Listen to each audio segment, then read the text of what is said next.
नमस्कार बच्चों, welcome to education therapy. मैं हूं अखिलेश। आज मैं आप लोगों को उत्तर प्रदेश बोर्ड कक्षा 9 विषय विज्ञान में पार्ट 2 पढ़ाऊंगा। पार्ट 2 जिसका नाम है क्या हमारे आसपास के पदार्थ शुद्ध हैं। तो देखते हैं इस पार्ट को। इस पार्ट में क्या क्या चीज़ें पढ़नी है, वो सारी चीज़ें हम इस पार्ट में जानेंगे। तो पहले तो हम लोगों जो पढ़ चुके हैं वो है पदार्थ। पदार्थ क्या होता है, ये चीज़ें हम पार्ट 1 में पढ़ चुके हैं।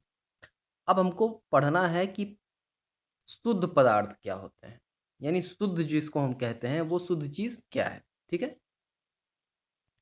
चलिए शुरू करते हैं। देखिए, अध्याय 2, क्या हमारे आसपास के पदार्थ शुद्ध हैं। Is matter around us pure, यानी जो हमारे आसपास के पदार्थ हैं वो शुद्ध हैं या नहीं हैं, ये चीज़ें हम जानेंगे। अच्छा, शुद्ध का मतलब क्या होता है? वैसे अगर हम बात करें तो शुद्ध का मतलब होता है कि जो खाने-पीने वाली चीज़ें हैं या जो इस्तेमाल करने वाली चीज़ें हैं, वो स्वच्छ हों, साफ-सुथरी हों। जैसे अगर बात की जाए चीनी की, नमक, पानी, तो क्या होता है? ख़ास तौर से पानी की बात करें तो हम फ़िल्टर का पानी पीते हैं, मिनरल वाटर्स पीते हैं, ठीक है? ये सारी चीज़ पीते हैं ना? कहते हैं कि नल का पानी शुद्ध होगा या तालाब का पानी स्वच्छ नहीं होता, ऐसे बात करते हैं ना? तो यहाँ शुद्ध का मतलब है कि जो चीज़ें हमारे लिए लाभदायक हैं, वो शुद्ध हैं, जो लाभदायक नहीं है, उसे हम अशुद्ध कहते हैं। लेकिन जो विज्ञान है, जो वैज्ञानिक लोग हैं, वो ऐसा नहीं मानते। शुद्ध का मतलब उनका होता है, जो वैज्ञानिक या वैज्ञानिक परिभाषा है शुद्ध का, उसका मतलब होता है कि कोई पदार्थ, कोई भी तत्व, कोई पदार्थ, कुछ भी जिस चीज़ से वो बना है, यानी जिस कण से मिलके वो बने हैं, वो कण अगर उस पदार्थ के एक ही प्रकार के हैं, तो वो शुद्ध हैं। और दूसरा चीज़ कि वो जो कण हैं, वो समान प्रकृति के हों, ठीक है? यानी वह एक ही प्रकृति के होने चाहिए वो, तो उन्हें हम शुद्ध कह सकते हैं। चलिए, यहाँ देखते हैं। एक साधारण व्यक्ति के लिए शुद्ध का अर्थ होता है कि पदार्थ में कोई मिलावट ना हो, लेकिन वैज्ञानिकों के लिए ये सभी वस्तुएं विभिन्न पदार्थ के मिश्रण हैं, अतः शुद्ध नहीं है। उदाहरण के लिए दूध, जल, वसा, प्रोटीन आदि का मिश्रण है। दूध को हम क्या कहते हैं? दूध प्योर है, कहते हैं ना, गाय का दूध। लेकिन दूध क्या है? मिश्रण है, उसमें पानी मिला होता है, वसा होता है, प्रोटीन होता है, कई चीज़ें मिलके तब दूध बनता है। ठीक है, तो जो शुद्ध की परिभाषा है, तो फिर क्या कहेंगे? अब दिमाग में आपके आ रहा होगा, आखिर शुद्ध किसको कहेंगे फिर? देखिए, पदार्थ में मौजूद सभी कण समान रासायनिक प्रकृति के हैं या हों, ठीक है? एक शुद्ध पदार्थ एक ही प्रकार के कणों से मिलकर बना होता है। जैसे मैंने अभी आपको बताया कि जो कण हों उस पदार्थ के, वो एक ही प्रकार के हों, ठीक है? एक ही प्रकृति के हों, तो उन पदार्थों को हम शुद्ध कहेंगे।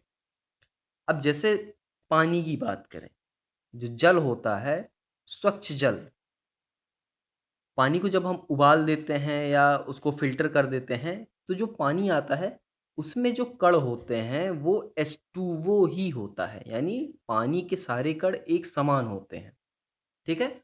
और समान प्रकृति के होते हैं, तब हम उसे कहेंगे कि वो स्वच्छ पानी है या शुद्ध पानी है, ठीक है? अब बात करें जैसे सोना, सोना हो गया, तो सोना जो उसके कण होते हैं, एकदम महीन कण जो होते हैं, वो समान प्रकृति के होते हैं, ठीक है? और जो कण होते हैं उसको, वो एक ही प्रकार के कण होते हैं, इसलिए सोने को हम शुद्ध पदार्थ कहते हैं, ठीक है? चलिए आगे देखते हैं। अब आते हैं मिश्रण। मिश्रण क्या है?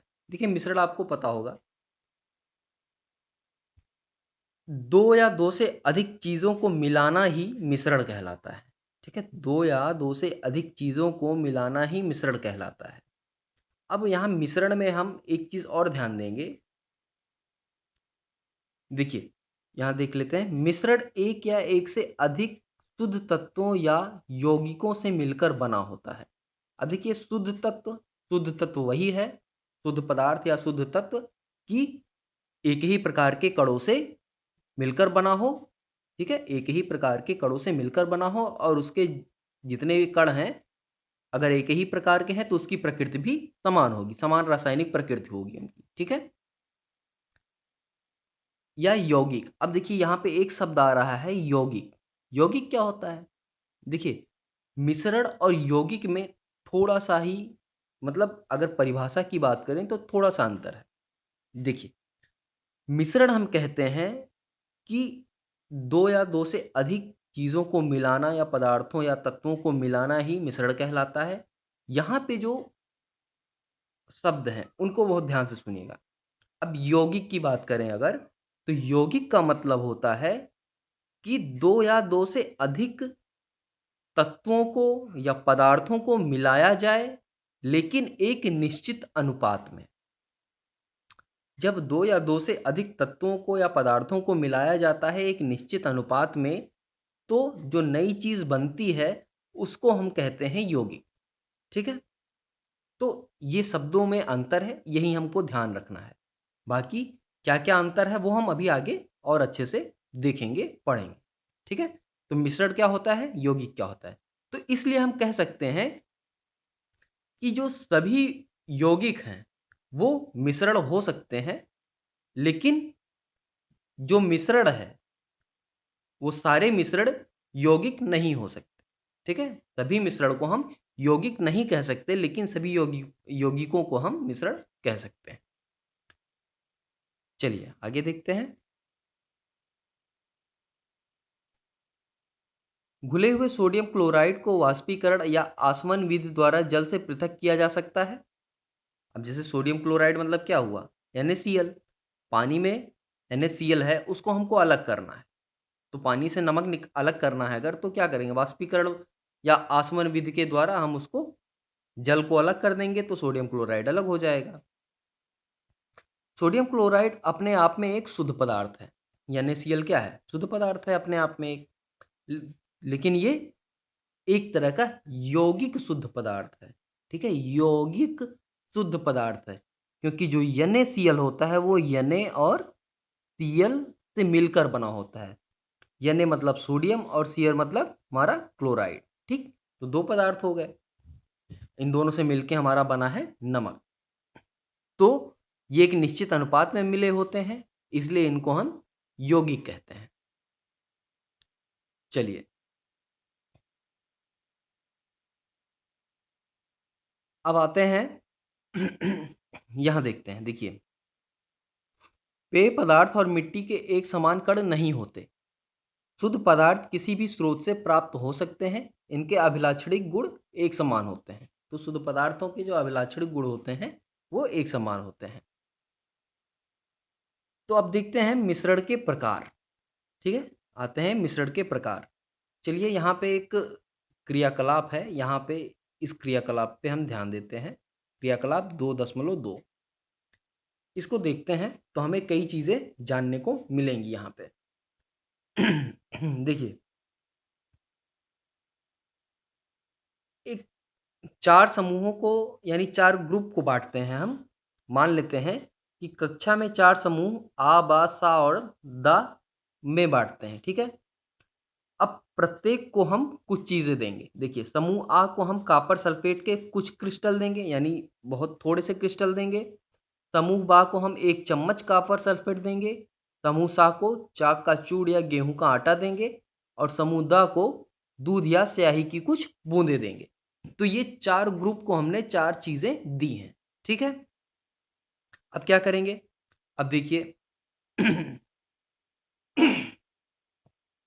देखिए, छात्रों को कांच की छड़ की सहायता से नमूने को जल में मिलाने को कहें। यानी अब जो जिस जिस ग्रुप को जो जो सामान दिया गया है उसको सभी को उसको मिलाना है, किसमें, पानी में। पानी में किसी छड़ या चम्मच की सहायता से उसको मिला देना है। ठीक है। अब टार्च से प्रकाश की किरण को बीकर पर डालें, यानी जो पारदर्शी बीकर में उसको मिलाया गया है उस बीकर पे टार्च का प्रकाश डालेंगे। तो हम इस पे ये देखने की कोशिश करेंगे कि टार्च का प्रकाश जो है वो बीकर की दूसरी तरफ निकल पाता है कि नहीं निकल पाता है। ठीक है। अब मिश्रण को कुछ समय तक शांत छोड़ दें। उस मिश्रण को फिर ऐसे एक जगह रख देंगे, स्थिर रख देंगे, उसको फिर हिलाएंगे डुलाएंगे नहीं एकदम। ठीक है। इस बीच मिश्रण छानने वाले उपकरण को तैयार करें, यानी अब क्या करना है, हमको मिश्रण को छानना है। ठीक है। देखिए, कुछ समय के बाद कण नीचे बैठना शुरू करते हैं। मिश्रण को छान ले, उसके बाद हम मिश्रण को छान लेते हैं। अब देखिए, जब ये सारी चीजें हम कर लेते हैं तो हमको मिलता क्या है। समूह आ और समूह बा को विलयन मिलता है, यानी विलयन पाते हैं वो। समूह सा एक निलंबन पाता है और समूह दा एक कोलाइड विलयन पाता है। अब आपके दिमाग में सवाल आ रहा होगा कि ये इतना सारा क्रियाकलाप किए, अब हमको मिला क्या, तीन चीज मिला, एक विलयन मिला, एक निलंबन मिला, एक कोलाइड विलयन मिला। अब ये विलयन क्या चीज होता है, निलंबन क्या होता है, कोलाइड विलयन क्या होता है, चलिए इस पे आते हैं। विलयन क्या होता है, चलिए विलयन क्या है। देखिए, दो या दो से अधिक पदार्थों का सामांगी मिश्रण। अब यहाँ पे आया सामांगी शब्द। सामांगी क्या होता है, देखिए ऐसा मिश्रण, अब उदाहरण, सीधा सा उदाहरण जान लीजिए। जल में नींबू मिलाना, जल में नींबू के रस को मिलाना एक तरह का सामांगी मिश्रण है।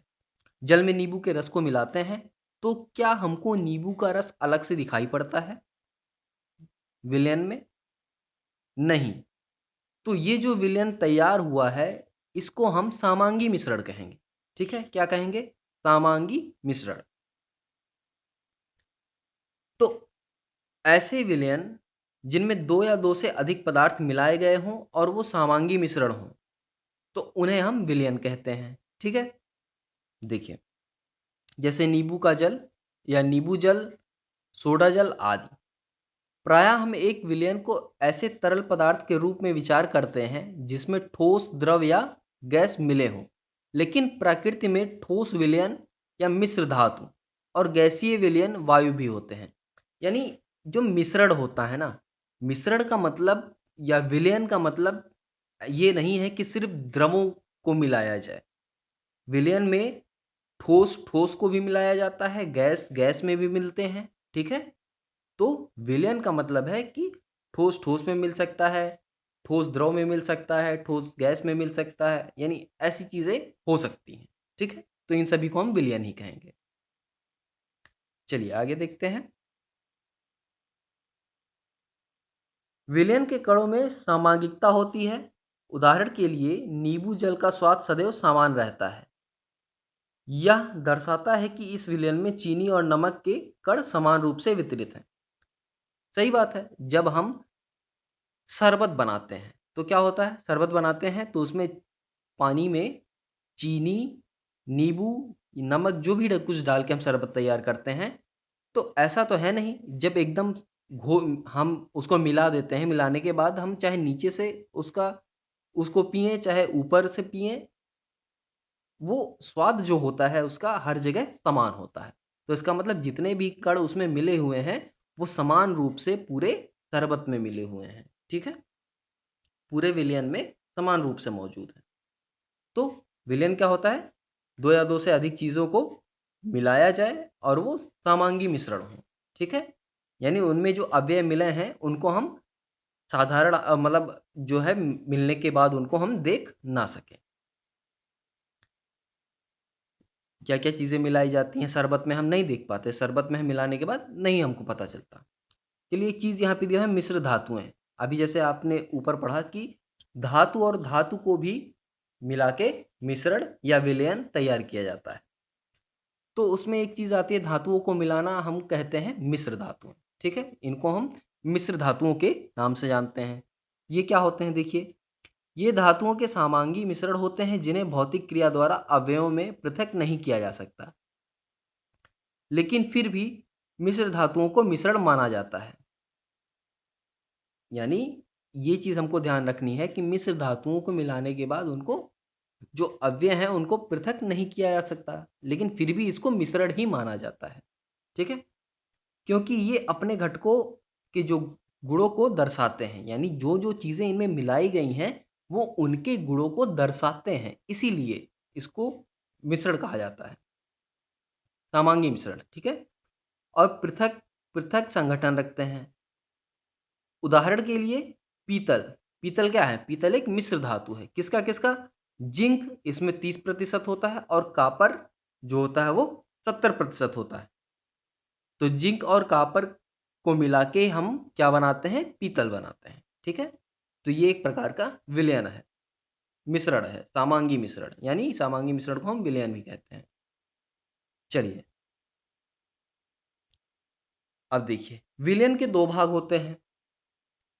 जैसे शरबत है तो चीनी और पानी का शरबत है, तो इसमें दो भाग होंगे। ठीक है? जो ज़्यादा दो भाग का मतलब एक भाग जिसमें चीज़ें घुल रही हैं उसको हम क्या कहेंगे? विलायक। यानी जो पानी है वो विलायक का काम कर रहा है हमारा। ठीक?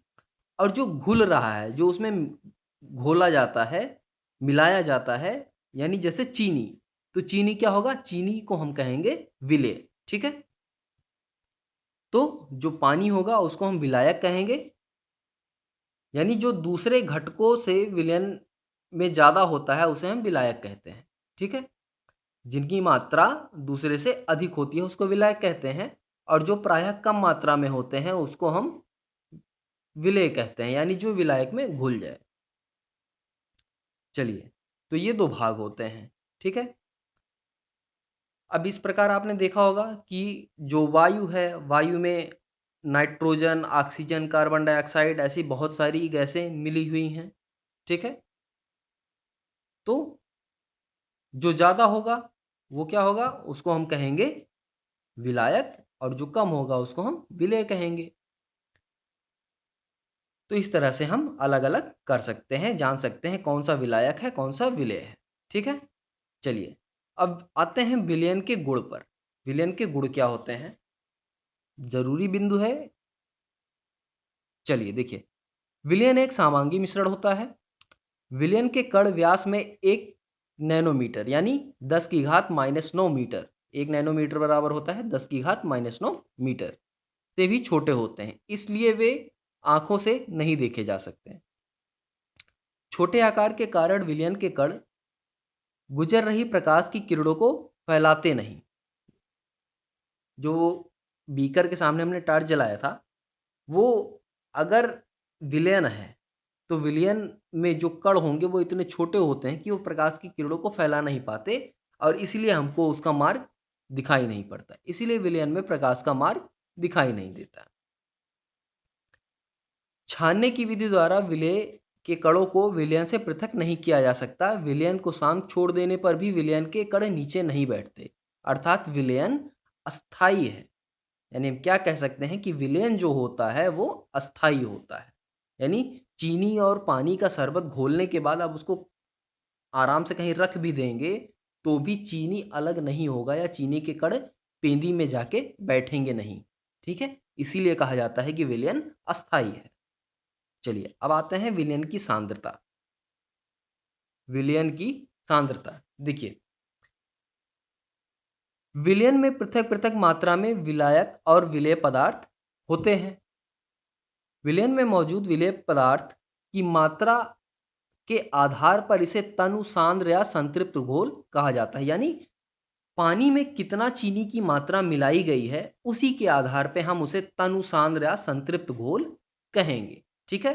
अब सिर्फ चीनी की ही बात नहीं है, कि मतलब किसी भी विलायक में कोई भी विलेय मिलाया जाए तो कितना विलेय उस विलायक में मिलाया गया है वो वो विलेय के मात्रा पे निर्भर करता है। कितना विलेय विलायक में मिलाया गया है, कोई भी हो। ठीक है? उस हिसाब से हम उसको तनु सांद्र या संतृप्त विलयन कहते हैं या घोल कहते हैं। ठीक है? चलिए, यहाँ पे एक क्रियाकलाप है, तो इस क्रियाकलाप में आपको दिया गया है, देखिए, 2 पृथक-पृथक बीकरों में 50 ml जल लें। एक बीकर में नमक और दूसरे में चीनी अथवा बेरियम क्लोराइड मिलाकर अच्छी तरह मिला लें।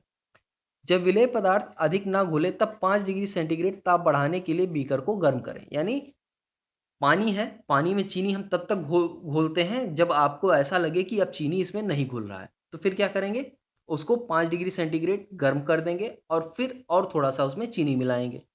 ठीक? तो विलेय पदार्थ में पुनः मिलाना शुरू करें। तो जब गर्म हो जाएगा उसको और मिलाएँगे। ठीक है? चलिए, तो इससे क्या होता है, इससे आपको ये पता चला कि एक निश्चित ताप पर एक निश्चित मात्रा विलेय ही एक विलायक में मिलाया जा सकता है। यानी पानी में अगर नॉर्मल टेम्परेचर पे पानी रखा हुआ है, उसमें हमको चीनी मिलाना है तो हम चीनी की एक निश्चित मात्रा तक ही उसमें घोल सकते हैं। क्योंकि उस निश्चित मात्रा के बाद एक समय ऐसा आएगा कि उसमें वो चीनी नहीं घुलेगा। तो यही चीज़ हर पदार्थ के लिए होता है, ठीक है? हर विलेय पदार्थ के लिए होता है। देखिए, किसी निश्चित तापमान पर उतना ही विलेय पदार्थ घुल सकता है जितना कि विलयन की क्षमता होती है, ठीक है? अब जितनी उसकी क्षमता होगी उतना ही घुलेगा। निश्चित तापमान पर यदि विलयन में विलेय पदार्थ नहीं घुलता, तो उसे संतृप्त विलयन कहते हैं। यानी पानी में चीनी आप जब तक घोल रहे थे और वो घुल रहा था, लेकिन जब एक समय ऐसा आया कि चीनी उसमें नहीं घुल रहा है, तो ये जो विलयन तैयार हुआ है, इसी विलयन को हम कहेंगे संतृप्त विलयन। यानी वह निश्चित तापमान जिस पर विलयन में विलेय पदार्थ नहीं घुलता, ठीक? वह निश्चित ताप जिसमें जो विलयन है उस विलयन में और पदार्थ उसमें विलेय पदार्थ नहीं घुलता, उसी विलयन को हम कहते हैं संतृप्त विलयन, ठीक? या विलेय पदार्थ की वह मात्रा जो इस ताप पर संतृप्त विलयन में उपस्थित है, उसकी घुलनशीलता कहलाती है। अब जिस ताप पर वो एक निश्चित ताप पर जितनी मात्रा संतृप्त विलयन में विलेय पदार्थ की उपस्थित होती है, यानी पानी में जितना चीनी घुला हुआ है, वो चीनी उसकी घुलनशीलता बताती है संतृप्त विलयन की, ठीक है? चलिए, यदि एक विलयन में विलेय पदार्थ की मात्रा संतृप्त या संतृप्तता से कम है, यानी संतृप्त विलयन से कम है, तो ऐसे में इसे असंतृप्त विलयन कहा जाता है। ज़ाहिर-सी बात है, अगर वो संतृप्त विलयन नहीं है, तो वो असंतृप्त विलयन होगा, यानी उसकी मात्रा जब कम होगी विलेय पदार्थ की, तो उसे असंतृप्त विलयन कहेंगे, ठीक है? चलिए, अब देखिए विलायक की मात्रा द्रव्यमान अथवा आयतन में घुले हुए विलेय पदार्थ की मात्रा को विलयन की सांद्रता कहते हैं। यानी विलायक की मात्रा में घुले हुए विलेय पदार्थ, जो विलायक है उसमें कितना पदार्थ विलेय पदार्थ कितनी मात्रा में घुला हुआ है, विलयन की सांद्रता कहलाता है।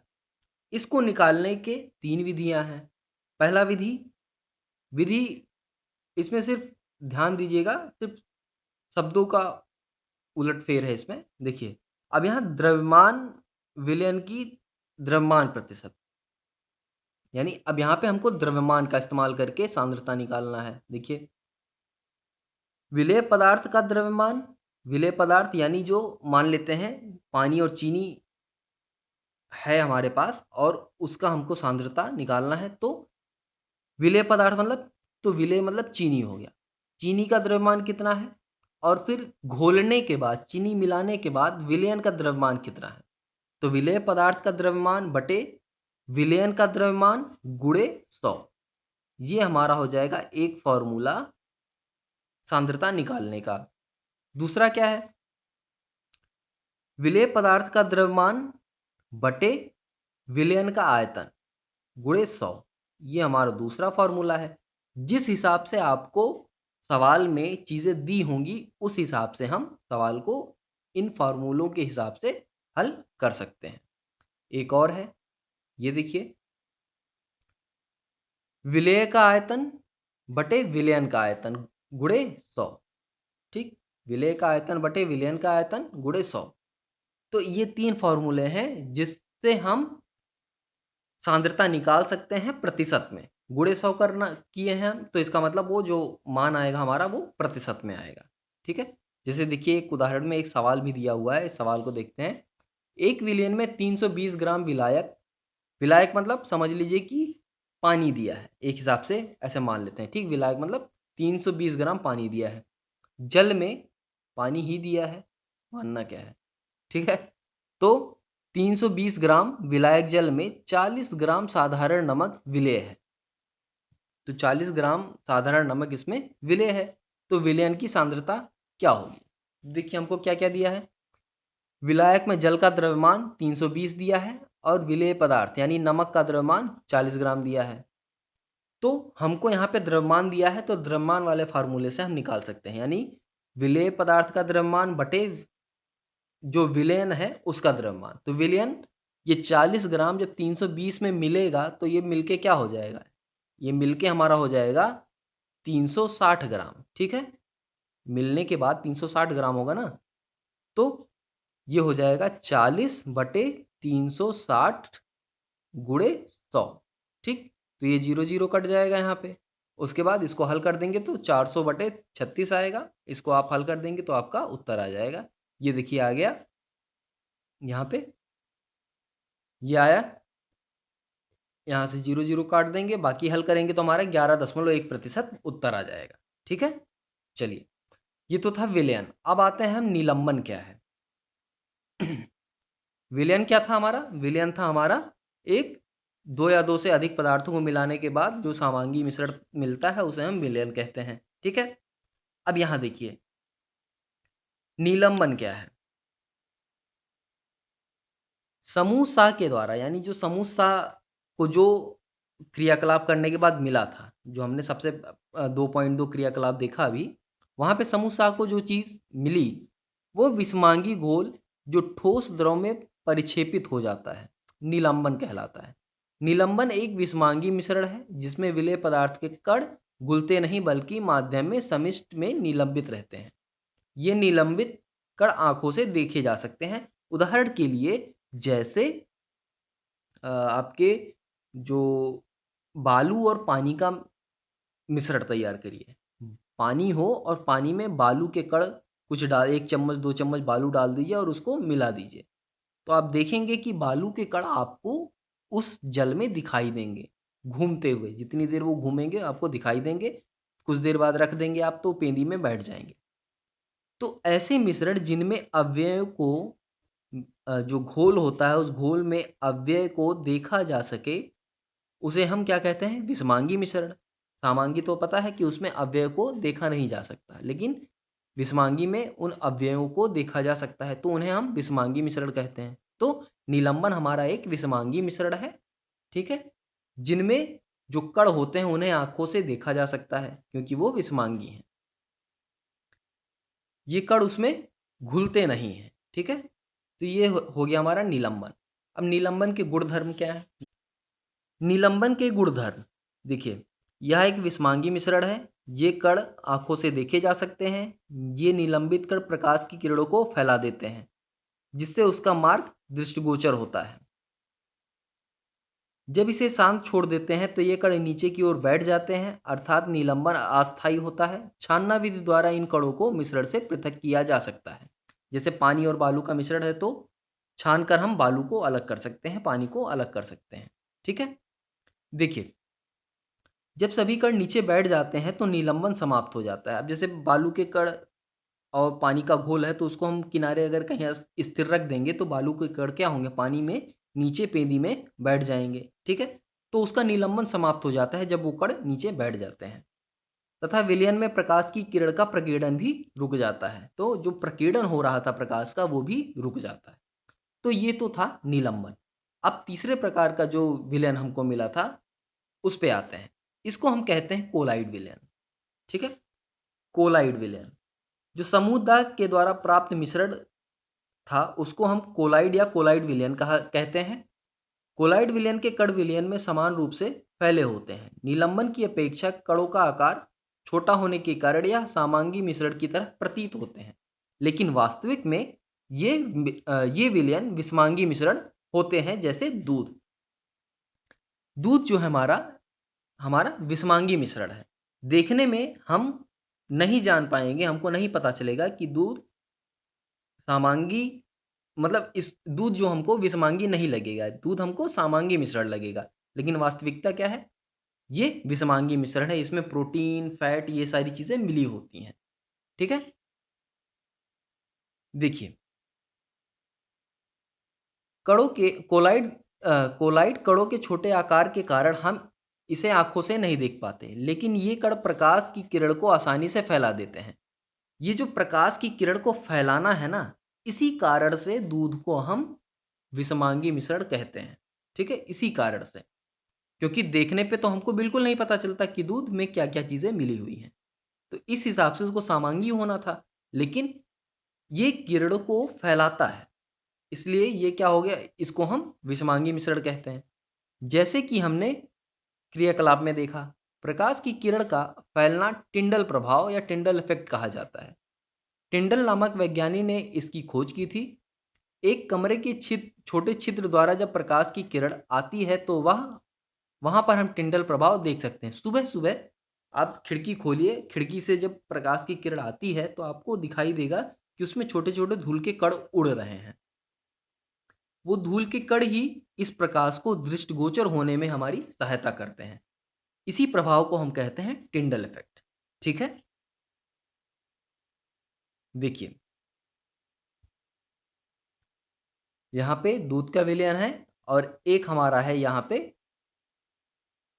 कॉपर सल्फेट का विलयन। ठीक है, तो जो दूध का विलयन है वो क्या कर दूध और पानी का विलयन है, वो प्रकाश को फैलाता है। ठीक है, क्या करता है, प्रकाश को फैलाता है। देखिए कॉपर सल्फेट का विलयन टिंडल प्रभाव नहीं दर्शाता, वहीं दूध तथा पानी का मिश्रण टिंडल प्रभाव दर्शाता है। यानी दूध और पानी का मिश्रण में जो कण होते हैं वो प्रकाश की किरण को फैलाते हैं, इस कारण हमको टिंडल इफेक्ट दिखाई देता है। यह कमरे में मौजूद धूल और कार्बन कणों द्वारा प्रकाश के फैलने के कारण होता है। यानी जब खिड़की से धूप आती है तो जो हवा में कण मौजूद होते हैं, धूल के कण, कार्बन के कण आदि कण जो होते हैं, उन कणों के कारण होता है, क्योंकि वो कण जो है प्रकाश को फैलाते हैं, प्रकाश की किरण को फैलाते हैं, और इसी कारण हमको वो टिंडल इफेक्ट दिखाई देता है। ठीक है, देखिए जब एक घने जंगल के आच्छादन से सूर्य की किरण गुजरती है, वहां हम टिंडल प्रभाव को देख सकते हैं। जंगल के कोहरे में छोटे छोटे जल के कण होते हैं जो कि कोलाइड कणों के समान व्यवहार करते हैं। ठीक है, ये कोलाइड कणों के समान व्यवहार करते हैं, इसीलिए जंगल में हमको अक्सर ये जो देखेंगे चित्र में, ये देखिए ये इस प्रकार की चीज़ें जो दिखाई देती हैं, प्रकाश जब हमें इस प्रकार से दिखाई देता है, इसी को हम कहते हैं टिंडल प्रभाव। तो ये जंगल में जब ऐसी चीज़ें दिखाई देती हैं तो ये जल की छोटी छोटे जो बूंदें होती हैं, छोटे छोटे जो कण होते हैं जल के, उनके कारण दिखाई देता है। ठीक है, चलिए यहाँ आते हैं, देखते हैं कोलाइड के गुणधर्म। कोलाइड के गुणधर्म, यह एक विषमांगी मिश्रण है। कोलाइड के कणों का आकार इतना छोटा होता है कि ये पृथक रूप से आंखों से नहीं देखे जा सकते। ये इतने बड़े कण होते हैं कि प्रकाश की किरण को फैलाते हैं तथा उसके मार्ग को दृश्य बनाते हैं, यानी दृष्टिगोचर बनाते हैं। जब इनको शांत छोड़ देते हैं तब ये कण तल पर बैठते हैं, अर्थात ये अस्थायी होते हैं। ठीक, ये छानना विधि द्वारा मिश्रण से पृथक नहीं किए जा सकते, किंतु एक विशेष विधि अपकेंद्रीय तकनीक यानी अपकेंद्रीकरण विधि जो होती है उसके द्वारा हम इसको पृथक कर सकते हैं। ठीक है, चलिए देखते हैं यहाँ पे कोलाइड विलयन परिक्षिप्त प्रवस्था और परिक्षेपण माध्यम से बनता है। विलेय पदार्थ की तरह का घटक या परिक्षिप्त कण जो कोलाइड रूप में रहता है उसे परिक्षिप्त प्रवस्था या डिस्प्रेस्ड फेज कहते हैं।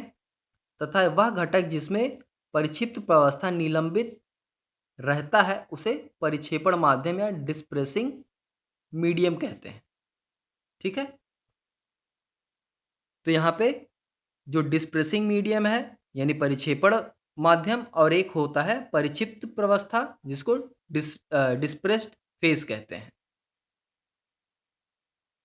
अब आते हैं हम यहाँ पे मिश्रण के घटकों का पृथक्करण, यानी जो मिश्रण होते हैं उनका पृथक्करण हम कैसे कैसे कर सकते हैं, क्योंकि कई प्रकार के मिश्रण होते हैं, समांगी, विषमांगी, कई तरह के। ठीक है,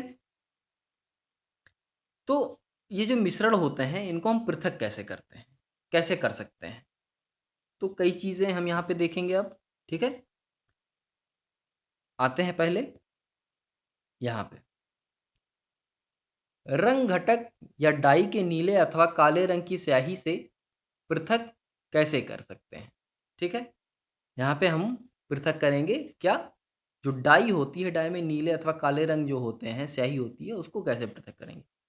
देखिए इसके लिए क्रियाकलाप है। देखिए, आधा बीकर जल लें, बीकर के मुंह पर वाच ग्लास रखें,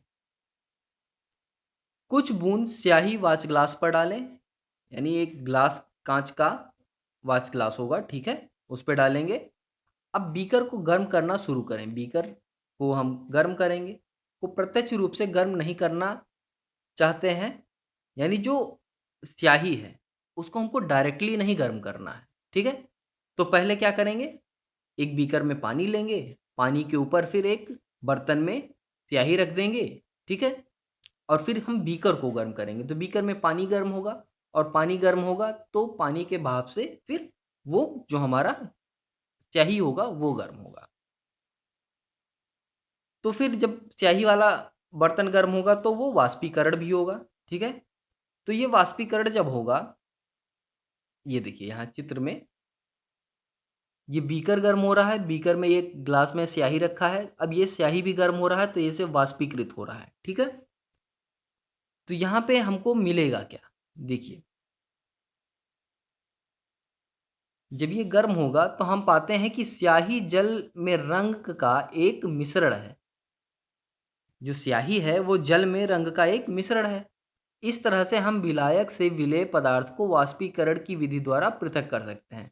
तो यहाँ पे क्या हुआ, जो स्याही थी हमारी ना, यानी हम यहाँ पे गर्म कर रहे थे, तो यहाँ से जो जल था वो सारा जल यहाँ से उड़ गया, तो बचा क्या इस प्लेट में, फिर बचा हमारे पास जो स्याही थी वो सिर्फ उसके कण बचे। ठीक, सिर्फ स्याही के कण बचे और जल हमारा जो था वो वाष्पीकृत होके उड़ गया। ठीक है, तो ये तरीका था स्याही से उनमें मिले हुए कणों को अलग करना। ठीक, अब आते हैं अगला, देखते हैं दूध से क्रीम को कैसे पृथक करेंगे। दूध से क्रीम को कैसे पृथक कर सकते हैं, तो पिछली कक्षाओं में ये चीज़ें हालांकि आप कुछ इनमें से कुछ चीज़ों को पढ़ चुके हैं। दूध से क्रीम को पृथक करना, देखिए ये एक तरीका होता है इसका एक अपकेंद्रीकरण। ठीक, इस विधि द्वारा भी हम जो है दूध से क्रीम को पृथक करते हैं। ये देखिए यहाँ पे लिखा है अपकेंद्रीय यंत्र या सेंट्रीफ्यूजिंग मशीन, या उसी ये जो टेक्निक है इस टेक्निक को अपकेंद्रीकरण ही कहते हैं। ठीक है, तो होता क्या है, एक बर्तन होता है, ठीक, बर्तन में मथनी जैसा कुछ होता है, उसमें दूध रखा होता है। ठीक, तो इसको हम जब मथनी खूब तेजी से घुमाते हैं तो जो हल्के कण होते हैं ये ऊपर चले आते हैं और भारी कण नीचे ही रह जाते हैं। ठीक, इसी टेक्निक को हम कहते हैं सेंट्रीफ्यूजिंग या अपकेंद्रीयकरण। ठीक है, चलिए अब देखते हैं। देखिए कभी कभी द्रव में मौजूद ठोस कण इतने छोटे होते हैं कि छन्नक पत्र द्वारा बाहर निकल आते हैं। जैसे अब दूध को हम ये सोचें कि दूध से हम जो छोटे कण हैं उनको अलग कर लें छान कर, तो नहीं कर सकते। तो छान कर हम जब अलग नहीं कर पाएंगे तो हमको अपकेंद्रीयकरण विधि लगानी पड़ती है। इन कणों को पृथक करने के लिए छानना विधि का प्रयोग नहीं किया जाता। ऐसे मिश्रणों को अपकेंद्रण के द्वारा पृथक किया जाता है। इस सिद्धांत के आधार पर जब इसे तेजी से घुमाया जाता है तो भारी कण नीचे बैठ जाते हैं और हल्के कण ऊपर आ जाते हैं। इसी प्रकार हम मक्खन को अलग करते हैं। इसके अनुप्रयोग क्या है, अनुप्रयोग में देखिए, जांच प्रयोगशाला में रक्त और मूत्र की जांच, जब रक्त और मूत्र की जांच होती है तो उसको सेंट्रीफ्यूज करना पड़ता है।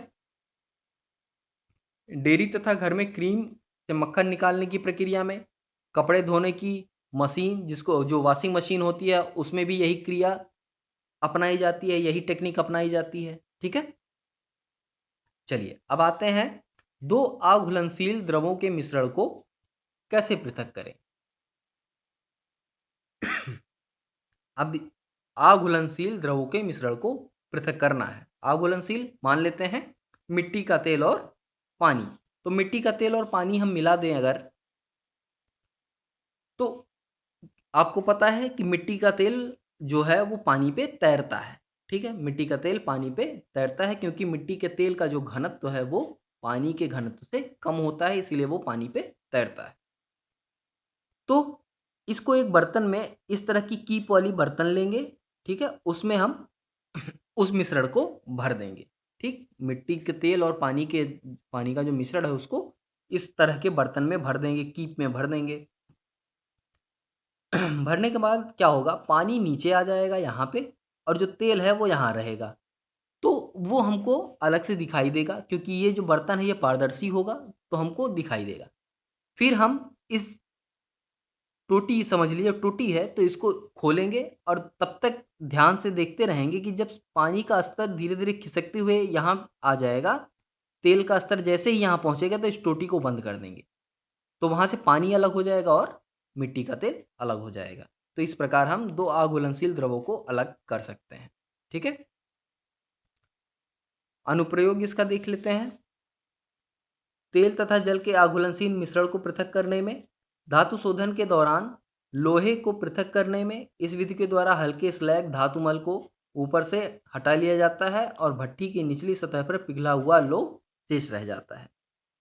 सिद्धांत के अनुसार आपस में नहीं मिलने वाले द्रव अपने घनत्व के अनुसार विभिन्न परतों में पृथक हो जाते हैं। अब घनत्व अलग अलग होगा जब द्रवों का, तो वो परत के हिसाब से एक के ऊपर एक ऐसे रखे हुए दिखाई देंगे। ठीक है, अब आते हैं नमक तथा कपूर के मिश्रण को कैसे पृथक करें। नमक तथा कपूर के मिश्रण को कैसे पृथक कर सकते हैं। देखिए, कपूर को गर्म करने पर वह ठोस अवस्था से सीधे गैस अवस्था में परिवर्तित हो जाता है। कपूर की खासियत है, कपूर को आप जैसे ही गर्म करेंगे तो ये ठोस अवस्था में रहेगा कपूर, लेकिन गर्म करेंगे तो सीधे गैसीय अवस्था में परिवर्तित होकर उड़ जाएगा। ठीक है, तो इस तरह की प्रक्रिया या इस तरह के चीज़ों को अलग करने के लिए हम एक विधि अपनाते हैं, ऊर्ध्वपातन। ठीक, ये ऊर्ध्वपातित पदार्थ कहते हैं इनको। कपूर हो गया, आपका नैफ्थलीन हो गया, ये सब ऊर्ध्वपातित पदार्थ कहे जाते हैं। ठीक है, क्योंकि ये जो होता है गर्म करने पे सीधे गैसीय अवस्था में परिवर्तित हो जाते हैं। ठीक है, तो ऊर्ध्वपातन विधि से हम इसको अलग कर सकते हैं। अब नमक और कपूर के मिश्रण को अलग करना है तो क्या करेंगे, देखिए एक बर्तन में नमक और कपूर का मिश्रण यहाँ लिया हमने। ठीक, एक पारदर्शी उल्टा कीप, ऐसे कुप्पी जिसको बोलते हैं, वो रख देंगे और यहाँ पे एक रुई लगा देंगे। ठीक है, इसको हम गर्म करेंगे। गर्म करेंगे तो यहाँ से जो आपका कपूर होगा वो उड़ के यहाँ पे इकट्ठा हो जाएगा, रुई में जाके सारा चिपक जाएगा और यहाँ पे आपका नीचे नमक बच जाएगा और कपूर यहाँ पे आ जाएगा आपका सारा। ठीक है, तो इस तरह से हम ऊर्ध्वपातन विधि से कपूर नमक के मिश्रण को या नैफ्थलीन के मिश्रण को ये सब अलग कर सकते हैं। ठीक है, चलिए अब आते हैं, क्या काली स्याही में डाई एक ही रंग है। अभी हम लोगों ने स्याही से रंग निकाला, तो क्या वही यहाँ पे हमको जानना है कि उसमें सिर्फ काला रंग ही होता है कि और भी होता है। चलिए इसके लिए हम क्रियाकलाप देखते हैं। छन्नक पत्र की एक पतली परत लें, इसके निचले किनारों पे 3 सेंटीमीटर का ऊपर पेंसिल से एक रेखा खींच लें। उस रेखा के बीच में एक जल की घुलनशील काली स्याही की एक बूंद डर रखें, इसे सूखने दें। जार, बीकर या परखनली में जल लें, उसमें इस छानक कागज को इस प्रकार रखें कि वह जल की सतह के ठीक ऊपर रहे। अब इसे शांत छोड़ दें। जैसे ही छन्नक पत्र के ऊपर की ओर उठे, सावधानी पूर्वक देखें। अब देखिए करना क्या है। एक बर्तन है, बीकर पारदर्शी, यहाँ पे स्याही थोड़ा सा डाला गया है और एक छन्नक पत्र होता है जिसे छाना जाता है, उसको ऐसे गोल सा मोड़ के, ठीक है, जैसे पानी वाला पाइप होता है छोटा सा, तो उस तरह से गोल सा मोड़ के ऐसे इसके अंदर डाल देना है। ठीक है, ये स्याही को टच करेगा और धीरे धीरे स्याही इसके ऊपर चढ़ने लगेगा। ठीक है, अब होगा क्या इससे, देखिए। इस विधि का नाम हो वैसे है, इस विधि को हम कहते हैं क्रेमेटोग्राफी विधि। देखिए, जो स्याही हमने प्रयोग की उसमें जल विलायक के रूप में है तथा डाई विलेय के रूप में है। जैसे ही जल छन्नक पत्र के ऊपर की दिशा की ओर अग्रसर होता है, यानी क्या होता है, ऊपर चढ़ने लगता है, यह डाई के कणों को भी अपने साथ लेता है। प्रायः डाई दो या दो से अधिक रंगों का मिश्रण होता है। रंग वाला घटक जो कि जल में अधिक घुलनशील है, तेजी से ऊपर उठता है और इस प्रकार रंगों का पृथक्करण संभव हो जाता है। ये क्रियाकलाप आप छन्नक पत्र की जगह जो चौक होता है, यानी जो जो चौक से पढ़ाया जाता है, लिखा जाता है, उस चौक के द्वारा भी हम ये कार्य कर सकते हैं। ठीक है, उसमें भी आपको स्याही लेंगे, स्याही में हम क्या करेंगे, चौक रख देंगे सीधा करके एकदम। ठीक, तो आप देखेंगे धीरे धीरे उस चौक में कई रंग आपको दिखाई देंगे, गुलाबी, नीला या ऐसा काला, ऐसे रंग दिखाई देंगे। तो इससे आपको वहाँ आप स्याही के रंगों को पृथक कर सकते हैं और जान सकते हैं कि स्याही किन किन रंगों से मिलके बना हुआ है। इस विधि को हम कहते हैं, मिश्रण से घटक को पृथक करने की इस विधि को हम क्रेमेटोग्राफी कहते हैं। ग्रीक में क्रोमा का अर्थ होता है रंग। ठीक है, तो क्रेमेटोग्राफी विधि से हम स्याही के रंगों को या ऐसे पदार्थ जो कई रंगों से मिलके बने होते हैं, तो उनमें कौन कौन से रंग हैं ये जानने के लिए हम क्रेमेटोग्राफी विधि का उपयोग करते हैं। ठीक है, चलिए अब आते हैं इसके अनुप्रयोग देख लेते हैं, कहाँ इसका उपयोग होता है। इसका अनुप्रयोग देखिए, डाई में रंगों को पृथक करने में, प्रकृति रंगों से पिगमेंट को पृथक करने में, रक्त से नशीले पदार्थ को पृथक करने में, यानी जो रक्त में ड्रग मिले होते हैं।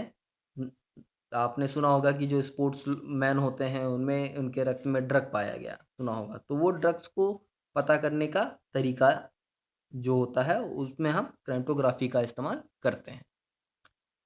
चलिए अब आते हैं, अभी तक हमने देखा दो अघुलनशील द्रवों का मिश्रण। अब देखते हैं दो घुलनशील द्रवों का मिश्रण को कैसे पृथक करेंगे। इसके लिए क्रियाकलाप देखते हैं।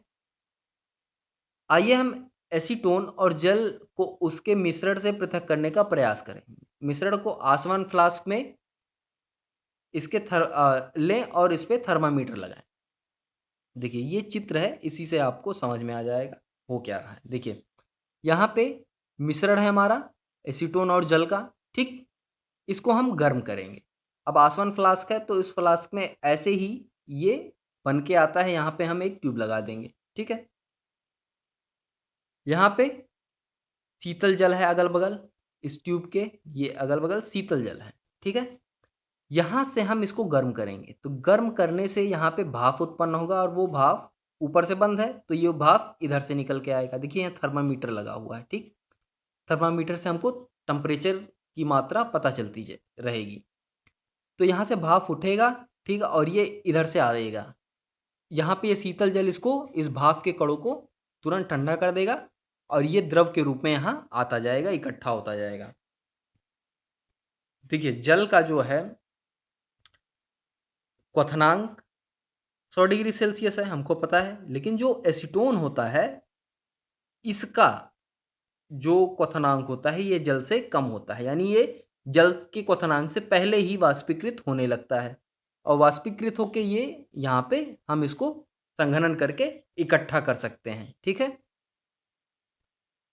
तो इस विधि को आसवन विधि कहते हैं। इस तरह से आसवन विधि का इस्तेमाल करके हम इसको अलग कर सकते हैं। ठीक है, देखिए इस विधि को आसवन कहा जाता है। इसका उपयोग वैसे मिश्रण को पृथक करने में किया जाता है जो विघटित हुए बिना उबलते हैं तथा जिनके घटकों के क्वथनांक के मध्य अधिक अंतराल होता है, यानी क्वथनांक जो है उन वो दोनों घटकों का अलग अलग हो। दो या दो से अधिक घुलनशील द्रवों जिनके क्वथनांक का अंतर 25 केल्विन से कम होता है के मिश्रण को पृथक करने के लिए प्रभाजी आसवन विधि का प्रयोग किया जाता है। उदाहरण के लिए वायु से विभिन्न गैसों का पृथक्करण तथा पेट्रोलियम उत्पादों से उसके विभिन्न घटकों का पृथक्करण प्रभाजी आसवन विधि से ही किया जाता है। ठीक है, तो ये तरीका होता है पृथक करने का।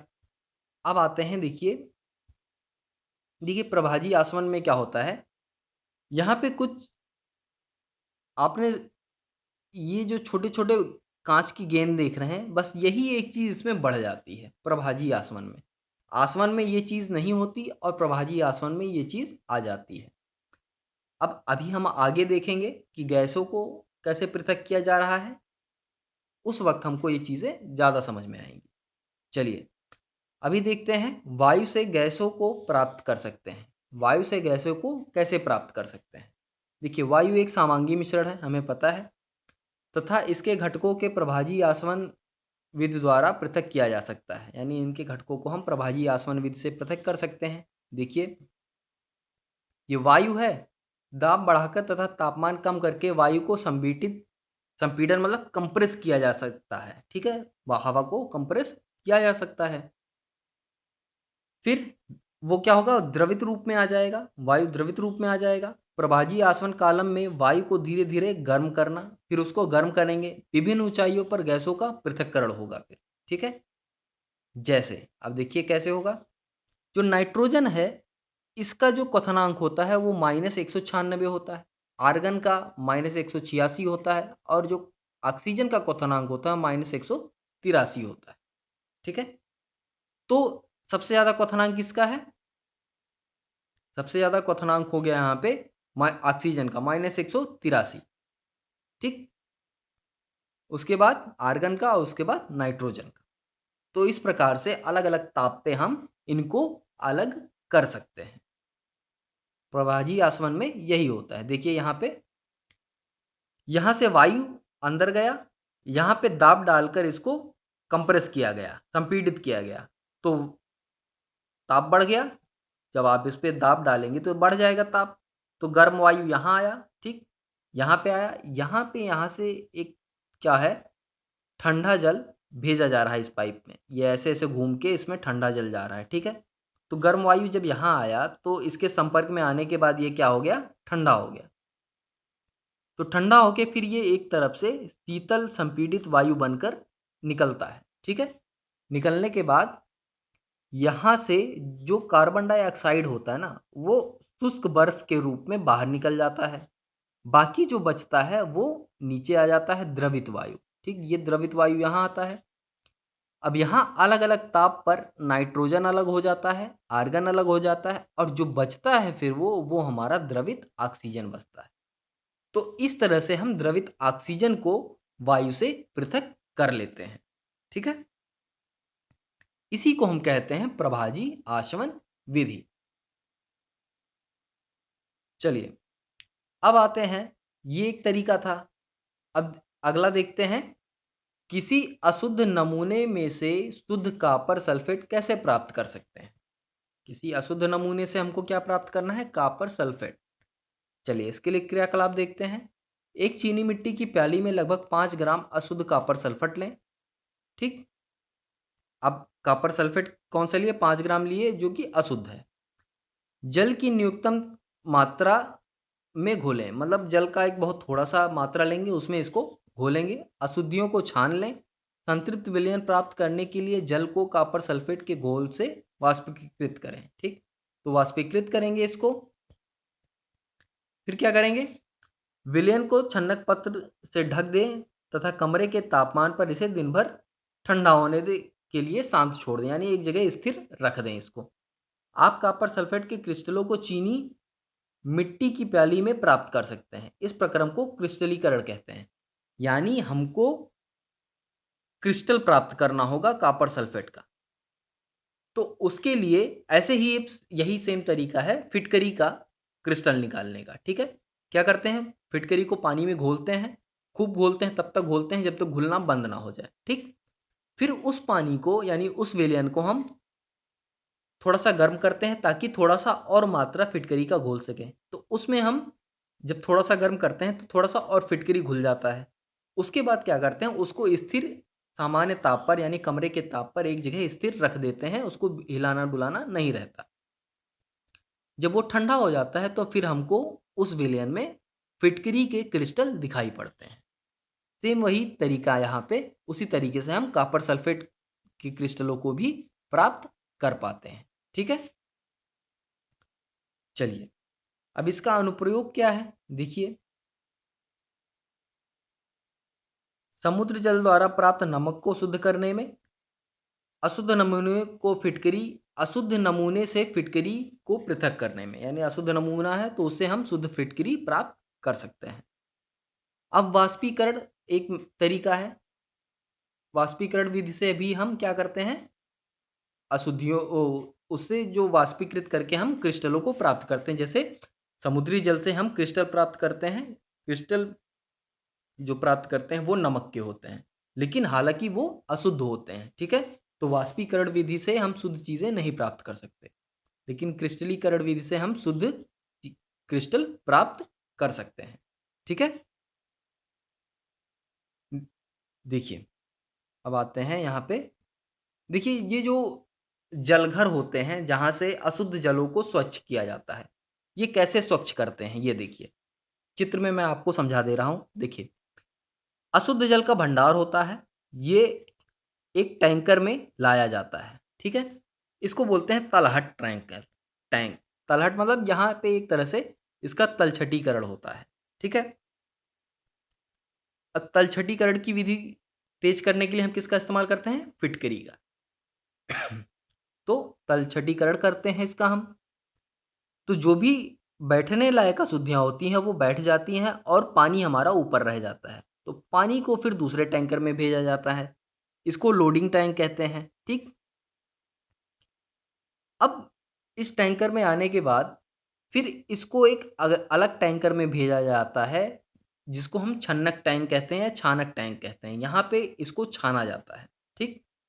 छाना जाता है, इसमें एक्टिवेटेड कार्बन और बहुत सी चीज़ें होती हैं इस टैंक में, जो पानी से जो महक होती है, गंदी बदबू होती है, उसको भी दूर करते हैं, साथ साथ उसको छानते भी हैं, ठीक। छानने के बाद इसको एक टैंक में भेजा जाता है जहाँ पे इनमें जो जीवाणुओं या बैक्टीरियाज होते हैं उनको क्लोरीनीकरण विधि के द्वारा मारने के लिए, तो इसके जो जीवाणु होते हैं उनको मारने के लिए हम क्लोरीनीकरण विधि का अपनाते हैं। और उसके बाद जो पानी हमको मिलता है वो शुद्ध पानी मिलता है, इस्तेमाल करने योग्य, पीने योग्य पानी मिलता है। तो जो जलघर होते हैं वो इस तरह से पानी को स्वच्छ करने का तरीका अपनाते हैं और ऐसे करके वो पानी को शुद्ध भी करते हैं, ठीक है। चलिए, अब आते हैं, ये तो सारे तरीके थे एक पदार्थ से दूसरे पदार्थ को अलग करने के, ठीक है। अब आते हैं भौतिक एवं रासायनिक परिवर्तन क्या होता है, ठीक है। भौतिक परिवर्तन, रासायनिक परिवर्तन, फिजिकल चेंज, केमिकल चेंज। देखिए, अवस्थाओं का अंतः रूपांतरण एक भौतिक परिवर्तन है, क्योंकि ये परिवर्तन पदार्थ के संघटक में बिना परिवर्तन किए होते हैं और उनकी रासायनिक प्रकृति में कोई परिवर्तन नहीं होता। यद्यपि बर्फ, जल और वाष्प अलग अलग दिखाई देते हैं और ये भिन्न भिन्न भौतिक गुणों को दर्शाते हैं, लेकिन ये रासायनिक रूप से समान होते हैं। यानी सीधा सा साधारण भाषा में कहेंगे, जो भौतिक परिवर्तन होते हैं उनमें जो कण होते हैं, कणों की अवस्था नहीं चेंज होती, नहीं बदलती, ठीक। उनका जो उनके सभी कणों का जो रासायनिक अ, क्रिया होती है वो समान रहती है, वो नहीं बदलती, ठीक है। जो गुण होते हैं उनके भौतिक गुण सिर्फ वो बदलते हैं, लेकिन रासायनिक गुण नहीं बदलते पदार्थ के जो कण होते हैं उनके। तो ऐसे परिवर्तन को भौतिक परिवर्तन कहते हैं। रासायनिक परिवर्तन में जो पदार्थ के रासायनिक गुण होते हैं वही बदल जाते हैं। उदाहरण के लिए मैं बता रहा हूँ आपको, देखिए, हाइड्रोजन हमको पता है, हाइड्रोजन एक ज्वलनशील गैस है, ऑक्सीजन हमको पता है, ठीक है। ऑक्सीजन हमारे लिए बहुत ही ज़रूरी गैस है, जो हमारे लिए प्राणदायिनी गैस है, यानी ऑक्सीजन नहीं होगा तो हम मर जाएंगे। तो ये क्या है, ये अलग अलग चीज़ें हैं, ठीक। लेकिन यही चीज़ें अब ये अलग अलग हैं जब तक, तब तक ये कह सकते हैं कि ये भौतिक अवस्था में, इनकी भौतिक अवस्थाएं अलग अलग हैं, ठीक है। हाइड्रोजन अलग तरह से कार्य करेगा, ऑक्सीजन अलग तरह से। लेकिन जब ये आपस में रिएक्शन करते हैं और H2O बना देते हैं, यानी पानी बना देते हैं, तो इस पानी का जो कार्य होता है वो हाइड्रोजन और ऑक्सीजन के कार्य से अलग होता है, भिन्न हो जाता है, ठीक है। यानी इसकी रासायनिक जो क्रिया है वो बदल गई, ठीक है। इनके कणों का जो रासायनिक गुण है वो बदल गया। तो अगर कहीं भी इस तरह का परिवर्तन हो रहा है तो उसको हम रासायनिक परिवर्तन कहेंगे, ठीक है। लेकिन अगर पदार्थ के कणों के रासायनिक गुण नहीं बदल रहे हैं तो उसको हम भौतिक परिवर्तन कहेंगे, ठीक। भौतिक गुण का बदलना और रासायनिक गुण का ना बदलना, रासायनिक जो गुण होते हैं कणों के वो समान रहना ही भौतिक परिवर्तन कहलाता है, ठीक है। चलिए आगे देखते हैं। जल तथा खाना पकाने वाले तेल दोनों द्रव हैं, लेकिन इनके रासायनिक गुणधर्म भिन्न हैं। इनकी गंध और ज्वलनशीलता में भी अंतर है। जलना एक रासायनिक परिवर्तन है। जलने की प्रक्रिया में एक पदार्थ दूसरे से क्रिया करके अपनी रासायनिक संगठन में परिवर्तन लाता है। रासायनिक परिवर्तन पदार्थ के रासायनिक गुणधर्म में परिवर्तन लाता है तथा हम नया पदार्थ पाते हैं। रासायनिक परिवर्तन को रासायनिक प्रतिक्रिया भी कहा जाता है। देखिए, जो रासायनिक क्रिया यानी जो जल किसी चीज़ को जला देना, तो वो जला देना अक्सर आता है, जला देने को हम कहते हैं रासायनिक परिवर्तन, ठीक। जलाना एक रासायनिक परिवर्तन है। जैसे कागज को जलाना, तो कागज को जलाए तो ये रासायनिक परिवर्तन हुआ। अब जलने के बाद कागज किस में बदल गया, राख में। अब राख से हम दोबारा कागज नहीं बना सकते, यानी जो पदार्थ हमको मिला जलने के बाद वो एक नए तरीके का पदार्थ है। राख नया पदार्थ है, ठीक। कागज जलने के बाद नया पदार्थ बना, राख। तो जब जिस क्रिया में नया पदार्थ बनता है उसको रासायनिक परिवर्तन कहते हैं, और भौतिक परिवर्तन में नया पदार्थ नहीं बनता, ठीक है। चलिए अब आते हैं शुद्ध पदार्थ की क्या प्रकार है। शुद्ध पदार्थों के क्या प्रकार है, मैंने आपको शुरू में ही बताया। विज्ञान की भाषा में शुद्ध पदार्थ किसे कहते हैं, जिन जो पदार्थ एक ही प्रकार के कणों से बने हों, ठीक है, उन्हें हम, और उनके कणों की जो प्रकृति है वो समान हो, तो उन्हें हम शुद्ध पदार्थ कहेंगे, ठीक। अब देखिए यहाँ पे जो पदार्थ हैं वो तत्वों और यौगिकों में वर्गीकृत हैं। तत्व और यौगिक में इनको बांटा गया है। देखिए तत्व क्या है, यौगिक क्या है, पहले तत्व देखते हैं।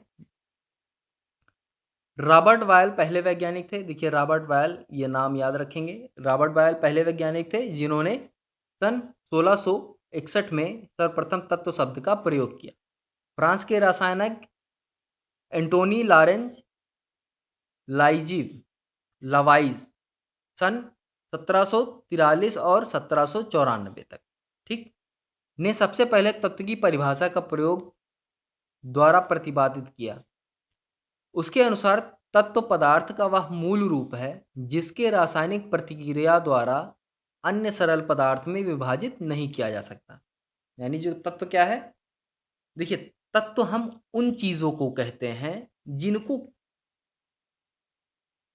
किसी भी तरीके से, बस सीधी सी बात है, किसी भी तरीके से उनके जो सरलतम पदार्थ होते हैं, यानी कितना भी तोड़ा जाए, एकदम तोड़ तोड़ के उनका सबसे छोटा कण निकाला जाए, ठीक है, उस कण को किसी भी रासायनिक क्रिया द्वारा और छोटे कण में न तोड़ा जा सके, ठीक है। किसी भी जो सबसे किसी भी तत्व का वो सबसे छोटा कण या किसी भी पदार्थ का वह सबसे छोटा कण जिसको और छोटे कणों में ना तोड़ा जा सके किसी भी रासायनिक क्रिया द्वारा या किसी भी क्रिया द्वारा, तो उसे हम तत्व कहेंगे, ठीक है। जैसे सोना, ठीक है, सोना हो गया या और भी कोई चीज़ें ऐसी कोई भी चीज़ उसे हम तत्व कहेंगे। अब तत्वों को दरअसल बांटा गया है 3 चीज़ों में। पहला धातु, अधातु और उपधातु, 3 चीज़ों में बांटा गया तत्वों को। देखिए, धातुएँ क्या होती हैं? धातुओं के गुण क्या होते हैं? धातुएँ प्रायः दिए हुए निम्न गुणधर्म को रखती हैं। देखिए पहला, ये चमकीली होती हैं, ये चांदी जैसे सफ़ेद या सोने की तरह पीले रंग की होती हैं, ये ताप तथा विद्युत की सुचालक होती हैं। ये सारे गुण आपको याद होने चाहिए इसके, ठीक है? ये तन्य होती हैं, यानी ये तार की तरह खींची जा सकती हैं। ये आघातवर्धी होती हैं, यानी इनको पीटकर चादरों के रूप में बदला जा सकता है, पीट-पीट कर, ठीक है? ये प्रतिध्वनिपूर्ण होती हैं, यानी इन पे ये ध्वनियों को परावर्तित करती हैं, लौटाती हैं, ठीक है? उदाहरण के लिए आपका आ जाएगा सोना, चांदी, तांबा, लोहा, सोडियम, पोटेशियम इत्यादि आदि धातु के उदाहरण हैं। पारद धातु होते हुए भी कमरे के तापमान पर द्रव अवस्था में रहता है। तो ये तो था धातु, ठीक। अब आते हैं अधातु पे। ये विभिन्न रंगों के होते हैं, ये ताप और विद्युत के कुचालक होते हैं, ये चमकीली, प्रतिध्वनिपूर्ण, आघातवर्धनीय नहीं होती। हाइड्रोजन, ऑक्सीजन, आयोडीन, कार्बन, कोल, कोक, ब्रोमीन, क्लोरीन इत्यादि अधातुओं के उदाहरण हैं, ठीक है? ये सब अधातु के उदाहरण हैं। कुछ तत्व धातु और अधातु के बीच गुणों को दर्शाते हैं, जिन्हें उपधातु यानी मेटलॉइड कहा जाता है। उपधातु को मेटलॉइड कहते हैं, ध्यान रखेंगे ये चीज़ें, ठीक है? जैसे बोरान, सिलिकॉन, जर्मेनियम इत्यादि। यहाँ पे ये चीज़ भी देख लीजिए, देखिए अभी तक ज्ञात तत्वों की संख्या 100 है, 100 से अधिक है, 100 नहीं है, 100 से अधिक तत्वों की खोज हो चुकी है। इनमें से 92 तत्व प्राकृतिक हैं, जबकि शेष मानव निर्मित हैं। अधिकतर तत्व ठोस हैं। 11 तत्व कमरे के तापमान पर गैसीय अवस्था में रहते हैं। 2 तत्व पारा तथा ब्रोमीन, देखिए पारा क्या है? धातु है, ब्रोमीन वही हमारा अधातु है, ठीक। तो ये जो दोनों तत्व कमरे के तापमान पर द्रव अवस्था में रहते हैं। गैलियम सीजियम तत्व कमरे के तापमान पर यानी 330 केल्विन से कुछ अधिक तापमान पर द्रव अवस्था ले लेते हैं। ये गैलियम और सीजियम के बारे में अक्सर सवाल कॉम्पिटिटिव एग्जाम में आते हैं कि ऐसे पूछा जाता है कि हाथ पे कौन से तत्व को हाथ पे रखने पर ये गल जाते हैं। तो गैलियम और सीजियम वो तत्व हैं जिनको हाथ पे अगर आप रखते हैं तो ये पिघल जाएंगे, ठीक है। चलिए अब आते हैं यौगिक। जो यौगिक के बारे में भी मैंने आपको पाठ शुरू होते हुए ही बता दिया था, यहाँ पे थोड़ा और जानेंगे। देखिए मिश्रण क्या है? 2 या 2 से अधिक चीज़ों को मिलाना ही मिश्रण कहलाता है। यौगिक क्या है? 2 या 2 से अधिक चीज़ों को एक नियत अनुपात में मिलाना ही यौगिक कहलाता है। एक यौगिक वह पदार्थ है जो 2 या 2 से अधिक तत्वों के नियत अनुपात में रासायनिक तौर पर संयोजन से बना हो, ठीक है। तो इसे हम कहेंगे यौगिक। उदाहरण के लिए मैंने आपको बताया हाइड्रोजन और ऑक्सीजन को जब मिलाते हैं तो हमारा बनता है H2O यानी पानी, ठीक है। हाइड्रोजन गैस, ऑक्सीजन गैस मिलाते हैं तो हमारा पानी का निर्माण होता है। रासायनिक क्रिया से मिलाते हैं तो मिलने के बाद ये पानी के एक अणु का निर्माण करते हैं, ठीक है। ये होता है हमारा यौगिक। अब यौगिक की एक खास बात है कि जो जो तत्व इसमें मिलाए गए हैं, जैसे हाइड्रोजन हो गया, ऑक्सीजन हो गया, ठीक, ये मिलाए गए। हाइड्रोजन के अलग अलग गुण धर्म हैं, ऑक्सीजन के अलग गुण धर्म हैं, ठीक। लेकिन जब इसको एक नियत मात्रा में मिलाया जाता है तो एक नया गुण धर्म वाला तत्व बनता है, वो होता है पानी। अब इसके गुण धर्म हाइड्रोजन से अलग हैं और ऑक्सीजन से अलग हैं। हाइड्रोजन ज्वलनशील होता है, वह अत्यधिक ज्वलनशील है, लेकिन पानी वहीं आग को बुझाता है, ठीक है। तो हाइड्रोजन से एकदम अलग तत्व बन गया, अलग पदार्थ बन गया हमारा। ऑक्सीजन है, वहीं ऑक्सीजन हम गैस श्वसन क्रिया में इस्तेमाल करते हैं, लेकिन वही ऑक्सीजन फिर हाइड्रोजन से मिलके H2O बनाया और फिर वो अलग तरह से बिहेव करता है। उस पानी बनने के बाद उसी पानी को हम पीते हैं, ठीक है। तो जो यौगिक होते हैं ये अपने मूल तत्वों से अलग होते हैं, इनका गुणधर्म अलग हो जाता है अपने मूल तत्वों के गुणधर्म से, ठीक है। ये अंतर होता है यौगिक और मिश्रण। मिश्रण में जो गुण धर्म होंगे, जो अवयव मिलके मिश्रण का निर्माण करते हैं, उसमें अवयवों के गुण धर्म मौजूद रहते हैं, लेकिन यौगिक में वो गुण धर्म एकदम लुप्त हो जाते हैं और जो पदार्थ नया पदार्थ बनता है वो नए पदार्थ के अपने गुणधर्म आ जाते हैं उसमें। ठीक है, चलिए, तो ये तो था यौगिक आपका। चलिए, ये सारणी है, इसको देखते हैं। यहाँ से सारी मिश्रण और यौगिक की सारी चीज़ें आपकी क्लियर हो जाएंगी। यहाँ पे आपका मिश्रण है, यहाँ पे यौगिक है।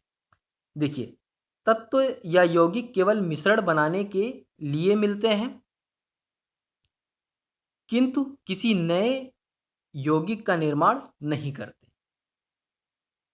मिश्रण का संगठन परिवर्तनीय है। मिश्रण उसमें उपस्थित घटकों के गुणधर्म को दर्शाता है। जैसे पानी में चीनी और नींबू घोल दिया जाए तो उसमें चीनी का भी स्वाद मिलेगा और नींबू का भी स्वाद मिलेगा। यानी उसमें जो जो चीज़ें मिलाई जाएंगी उनके जो अवयव होंगे, घटक होंगे, उनका भौतिक जो गुण होगा वो हमको प्रतीत होगा। घटकों को भौतिक विधियों द्वारा सुगमता से पृथक किया जा सकता है। यानी मिश्रण में जो घटक मिलाए गए हैं उनको भौतिक विधियों से अलग किया जा सकता है। यौगिक पे आते हैं। तत्व क्रिया करके एक नए यौगिक का निर्माण करते हैं, यानी नया पदार्थ बनता है।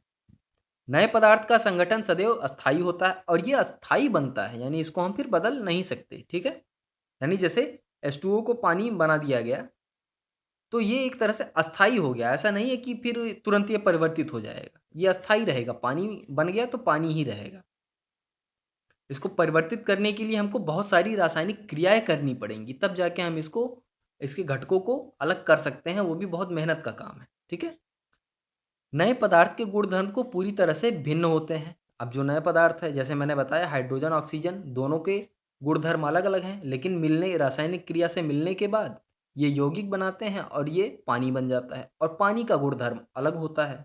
ठीक है, फिर देखिए, घटकों को केवल रासायनिक या वैद्युत रासायनिक प्रतिक्रिया द्वारा ही पृथक किया जा सकता है। जैसे अब पानी H2O को हाइड्रोजन अलग करना है, ऑक्सीजन अलग करना है, तो इसके लिए बहुत सारी रासायनिक क्रियाएं या वैद्युत रासायनिक क्रियाएं करनी पड़ेंगी, तब जाके ये हाइड्रोजन और ऑक्सीजन पानी से अलग हों। ठीक है, चलिए, तो ये तो था हमारा क्या, मिश्रण और यौगिक में अंतर। अब देखिए, यहाँ पे आते हैं। ये एक सारणी दी हुई है, बहुत बढ़िया सारणी है। अगर ये आपको याद है तो आप काफ़ी चीज़ें, आपको समझ लीजिए, आपके दिमाग में बैठी रहेंगी।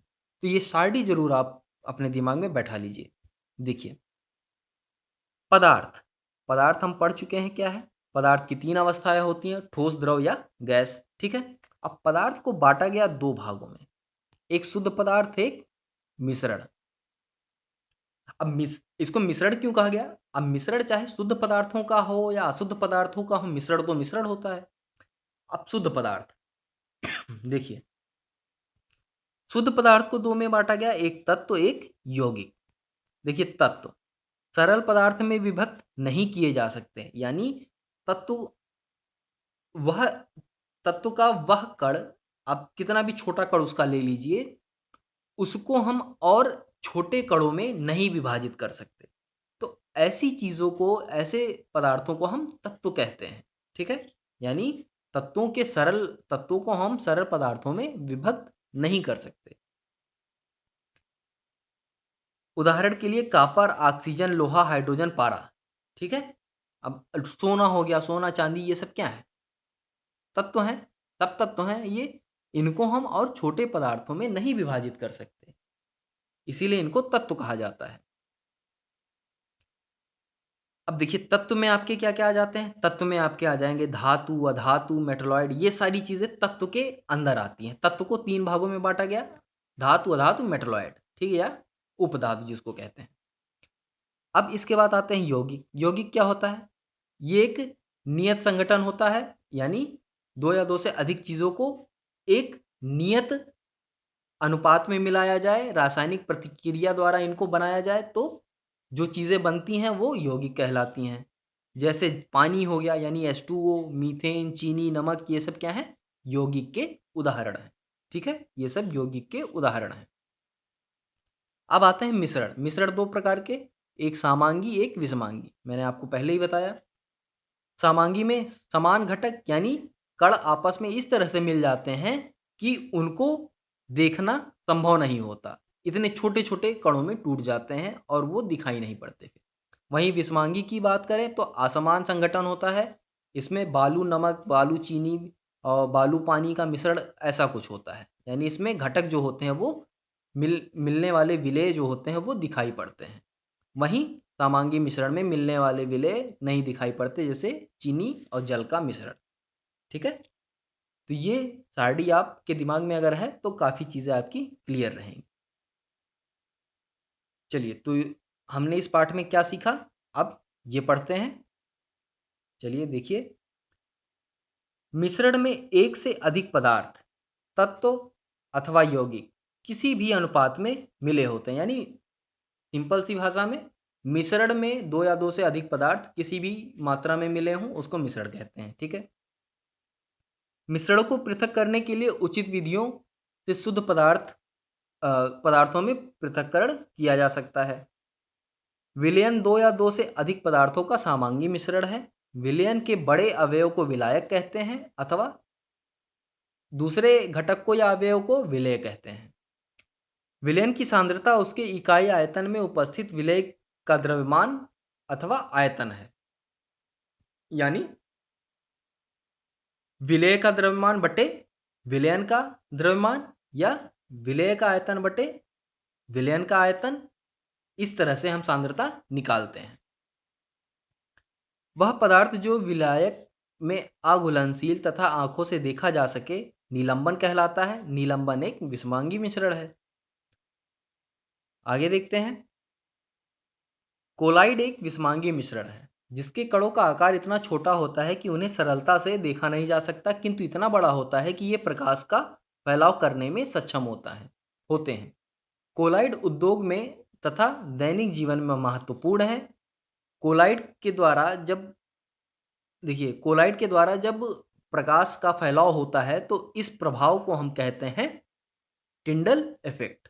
ठीक है, टिंडल नाम के वैज्ञानिक ने इसकी खोज की थी, इसलिए इसका नाम टिंडल इफेक्ट है। विलेय कणों को परिक्षिप्त प्रावस्था कहते हैं और विलायक जिसमें ये पूरी तरह से वितरित रहते हैं उसे परिक्षेपण माध्यम कहते हैं। शुद्ध पदार्थ तत्व या यौगिक हो सकते हैं, जैसे शुद्ध यौगिक की बात करें तो H2O शुद्ध यौगिक होगा। और पदार्थ यानी तत्व की बात करें तो इसमें आपका सोना आ जाएगा, ब्रोमीन आ जाएगा, ये सब क्या है, शुद्ध तत्व में आ जाएंगे। ठीक है, तत्व पदार्थ का मूल रूप होता है जिसे रासायनिक क्रिया द्वारा सरल पदार्थों में विभाजित नहीं किया जा सकता है। यौगिक वह पदार्थ है जो दो या दो से अधिक तत्वों के स्थिर अनुपात में रासायनिक रूप में संयोजन से निर्मित होता है। यौगिक के गुण उसमें निहित तत्वों के गुणों से भिन्न होते हैं, जबकि मिश्रण में उपस्थित तत्व और यौगिक अपने अपने गुणों को दर्शाते हैं। यानी यौगिक में नया पदार्थ बन जाता है, इसलिए उसके गुण भिन्न हो जाते हैं अपने घटकों से। वहीं मिश्रण में जो घटक मिले होते हैं उनके गुण विद्यमान रहते हैं। ठीक है, तो ये सारी चीज़ें हमने इस पाठ में पढ़ी, सीखी। उम्मीद है आप लोगों को सारी चीज़ें क्लियर हुई होंगी, समझ में आया होगा। यहाँ से आपका अभ्यास प्रश्न शुरू हो गया है। ये सारे अभ्यास प्रश्न आप कोशिश करेंगे, एक बार ट्राई करिएगा। जितने प्रश्न आपसे हल हो रहे हैं उतने प्रश्न आप हल करिएगा। बाकी जो प्रश्न बचते हैं आप कमेंट बॉक्स में बताइएगा, क्या चीज़ें आपको नहीं समझ में आ रही हैं। मैं आपकी सारी जो दुविधा होगी उसको दूर करने का प्रयास करूँगा। तो ये सारे अभ्यास प्रश्न थे आपके इस पाठ के। ये पाठ आपका समाप्त हो गया। उम्मीद है आपको समझ में आया होगा। जो भी टॉपिक थे, जो भी पॉइंट थे, चीज़ें क्लियर हुई होंगी। कहीं कोई दिक्कत है तो आप कमेंट बॉक्स में अपना डाउट पूछ सकते हैं। तो ये पाठ आपका समाप्त हो गया। आज के लिए इतना ही। मिलते हैं नेक्स्ट वीडियो में। धन्यवाद।